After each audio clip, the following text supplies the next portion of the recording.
पहलगाममधील हल्ल्याचा सूत्रधार पाकिस्तानचा, हल्ल्याचा सूत्रधार सैफुल्लाह कसूरी पाकिस्तानचा असल्याची गुप्तचर यंत्रणेची माहिती।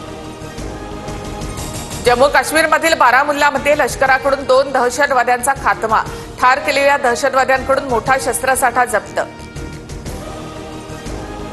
पहलगाममधील दहशतवादी हल्ल्यानंतर जम्मूमधील विविध संघटनांकडून आज बंदची हाक, पहलगाममधील नागरिकांकडून हल्ल्याचा निषेध। दहशतवादी हल्ल्यानंतर विरोधी पक्षनेते राहुल गांधी आणि गृहमंत्री अमित शहा यांची चर्चा। पहलगामच्या हल्ल्याबद्दल राहुल गांधींनी शहांकडून माहिती घेतली, मुख्यमंत्री ओमर अब्दुल्ला यांच्याशी ही चर्चा। केंद्र सरकारने हल्लेखोरांचा असा बंदोबस्त करावा की त्यांच्या पुढील 10 पिढ्यांचा थरकाप उडायला हवा, राज ठाकरे यांच्याकडून संताप व्यक्त।